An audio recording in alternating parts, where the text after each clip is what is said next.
Hola, soy Carlos Casanova. Voy a hablarles hoy del paso del marxismo al neomarxismo y a la ideología de género. Muchos piensan que las teorías de Karl Marx eran teorías económicas, que como tales han resultado desacreditadas.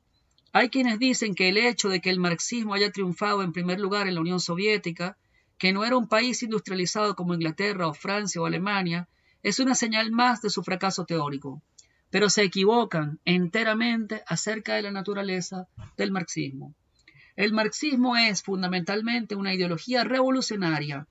Su objetivo no es restablecer un sistema o un modelo, entre comillas, económico.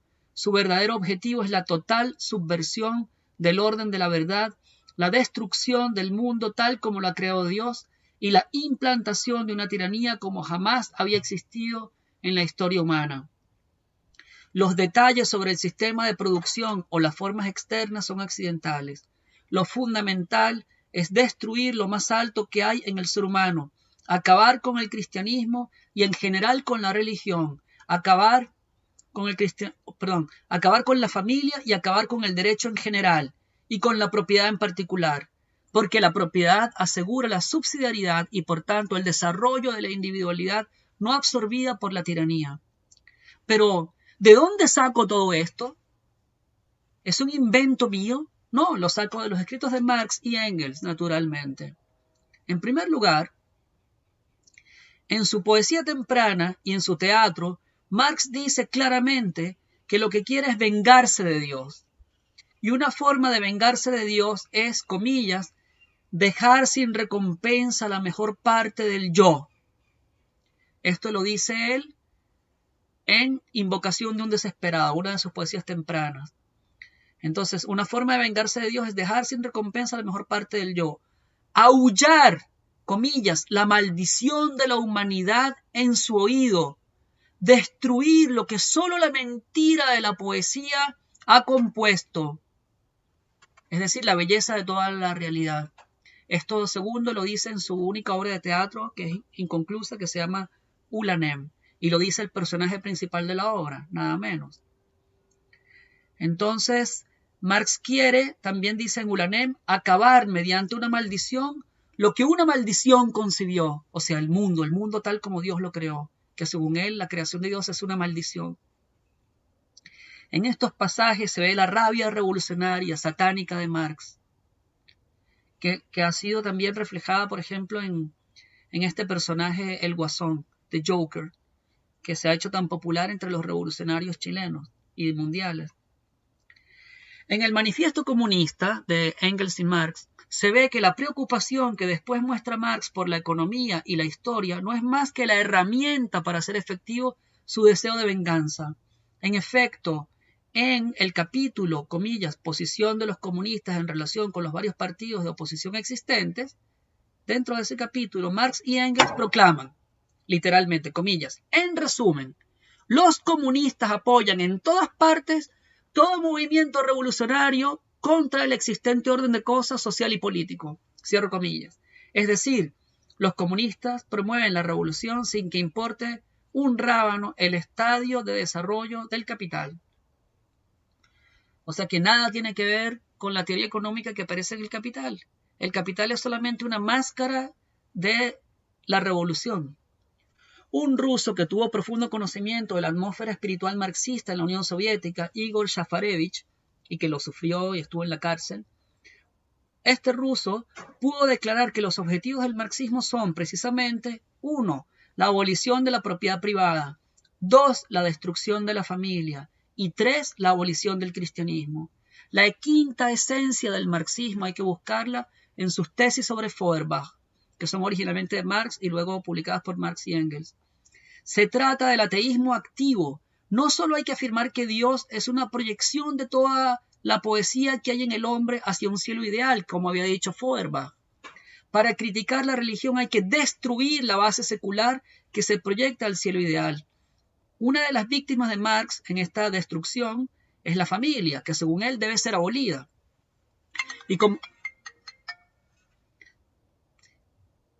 como táctica, según el manifiesto comunista, hay que levantar a las mujeres contra los hombres y a los niños contra sus padres. Pero otra víctima, y no la menos importante, es la verdad. Según Marx, la verdad como adecuación entre la mente y las cosas es un asunto del pasado, de los escolásticos y católicos. La verdad debe entenderse como lo que conviene a la revolución. Esto es lo que hace que en boca de los comunistas la palabra no sea sino un arma, cualquier palabra, ellos usan el lenguaje como un arma, y que donde ellos, los comunistas, tengan influencia, la fe, la confianza entre los hombres quede quebrada. Como se ha mostrado, las tesis sobre Feuerbach constituyen el escrito que convierte a Marx en padre del totalitarismo. Esto no lo dice expresamente, pero se desprende de la lectura de las tesis sobre Feuerbach y de la obra de Hannah Arendt llamada Los orígenes del totalitarismo. Teniendo todos estos rasgos esenciales del marxismo en mente, podemos ahora comprender su conexión con el neomarxismo. Se dio a través de la Escuela de Frankfurt, pero ahora nos concentraremos en el eslabón más relevante para nuestro tema, es decir, para la conexión entre el marxismo, el neomarxismo y la ideología de género. Precisamente en el año en que nacían los hermanos Reimer, 1965, los hermanos Reimer, que son las víctimas más indefensas y más dañadas por John Money, el intelectual que acuñó el término género, tal como se usa en la ideología de género. Entonces, precisamente en ese año, Herbert Marcuse publicaba por primera vez su ensayo Repressive Tolerance. En él nos decía que ya los proletarios no podían ser portadores de la revolución porque se encontraban bien en las repúblicas occidentales. Había que reconocer a un nuevo portador. En esto Marcuse seguía el precedente mencionado del Manifiesto Comunista. No importa si hay o no industria, decía Marx en el Manifiesto Comunista, si hay o no proletario stricto sensu, lo que importa es conseguir algún portador de la revolución en el sentido señalado antes. Entonces, en el Manifiesto Comunista, Marx dice, no, pueden ser los siervos, pueden ser los campesinos, pueden ser los pobres, pueden ser también los portadores de la revolución, como dicen los teólogos de la liberación contemporáneos a partir de los años 60. Y Marcuse dirá algo diferente.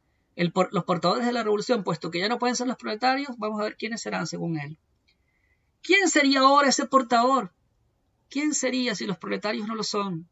Y contesta Marcuse, los estudiantes y profesores a quienes su pensamiento autónomo los lleva al mundo pervertido, a la contradicción y contraimagen del mundo establecido de la represión. Así dice literalmente, textualmente Marcuse. Es decir, a los intelectuales que entran en contradicción y contraimagen con la moral natural y la moral cristiana. Empalman maravillosamente esta dirección que quiere dar Marcuse a la revolución y el crecimiento de la escuela del género, que como he visto en otro audio, arranca con Kinsey, el monstruo que abusó sexualmente de cientos de niños, y lo publicó así en su estudio sobre la sexualidad masculina. Entonces, empalman Marcuse y esta ideología de género que arranca con Kinsey.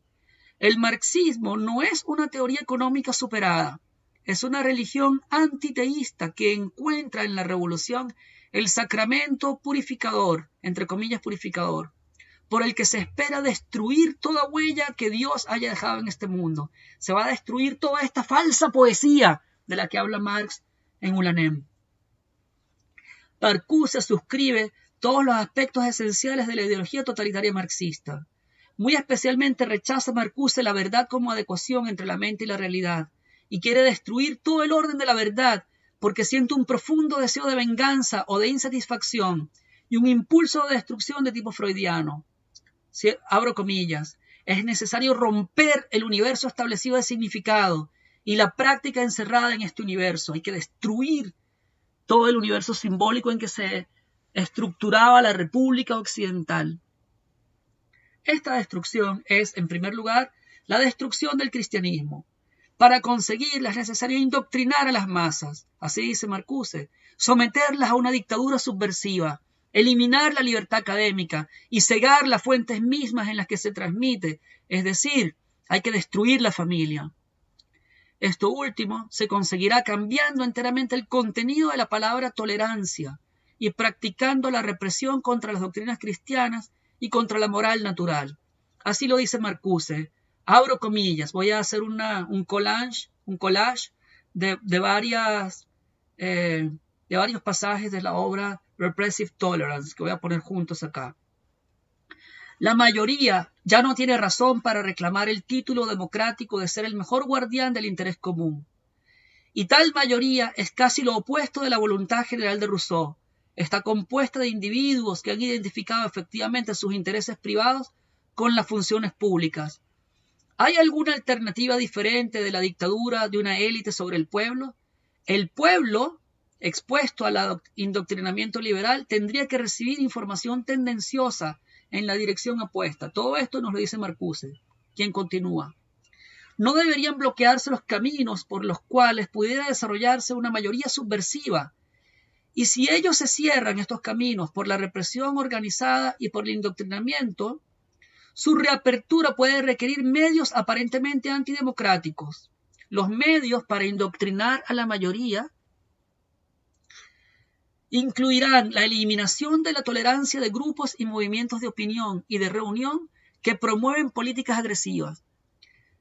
Además, es decir, políticas, por ejemplo, heterosexuales. Eso tiene en mente él cuando dice agresivas. Además, la restauración de la libertad de pensamiento puede hacer necesarias nuevas y rígidas restricciones a la enseñanza y a las prácticas en las instituciones educativas. La tolerancia liberadora, entonces, significaría intolerancia contra movimientos de la derecha y tolerancia a movimientos de la izquierda. Óigase bien, intolerancia con movimientos de la derecha y tolerancia con movimientos. Oigan bien, tolerancia con los movimientos de la izquierda e intolerancia con los de la derecha. ¿No es eso lo que estamos viendo en los medios de comunicación social en este momento? En cuanto al alcance de esta tolerancia, dice Marcuse, se extendería, o sea, de esta intolerancia realmente con lo que él llama derecha, que es el cristianismo. En cuanto al alcance de esta intolerancia, se extendería a la etapa de la acción tanto como a la de la discusión y la propaganda. O sea, no solamente se condenarán acciones delictivas o violaciones de derechos, sino la discusión y la propaganda. Se extenderá la intolerancia a los hechos tanto como a las palabras. Las condiciones en las cuales la tolerancia puede llegar a ser liberadora y humanizadora tienen todavía que crearse, por tanto hay que establecer la intolerancia. Cuando la tolerancia sirve principalmente a la protección y preservación de la sociedad represiva, es decir, patriarcal, heterosexual, etc., entonces la tolerancia se ha pervertido, dice Marcuse. Y cuando esta perversión se inicia en la mente del individuo, en su conciencia, en sus necesidades, cuando los intereses heterónomos lo ocupan antes de que pueda experimentar su servidumbre, entonces los esfuerzos para contrarrestar su deshumanización deben comenzar en el lugar de entrada, allí donde la conciencia falsa toma forma, o más bien es sistemáticamente formada. Debe comenzar con la contención de las palabras e imágenes que alimentan esta conciencia. Así dice Marcuse. ¿Qué quiere decir esto último que ha dicho? Que la intolerancia debe penetrar en el seno de la familia. Tiene que empezar por la familia y el jardín de infancia. Eso es lo que estamos viendo ahora en Chile y en otras muchas partes con la ideología de género. La ideología de género les ha dado a los neomarxistas la herramienta para el indoctrinamiento del pueblo, para usar la expresión de Judith Reisman, la mujer que denunció los crímenes de Kinsey. En su libro, que ella publicó con otro profesor israelí como ella, el título es algo así como Alfred Kinsey, el indoctrinamiento de un pueblo. Y tras ese indoctrinamiento se quiere desatar sobre nosotros la tiranía marxista, absolutamente perversa que anuncia Marcuse. El instrumento jurídico por excelencia de tal tiranía no es otro que la proyectada Ley de Educación Sexual Integral, si es que se aprueba de una manera con un texto semejante al 12955-04. La única manera de salvar la República es abrazar la verdad y resistir la ideología con todo el valor y con toda la fuerza de que dispongamos. Vale la pena oponer toda la resistencia que esté a nuestro alcance para salvar nuestra alma y a nuestros niños. Ojalá no tenga que decirse de nosotros lo que su madre dijo a Boabdil El último sultán de Granada, comillas, llora como una mujer lo que no supiste defender como un hombre.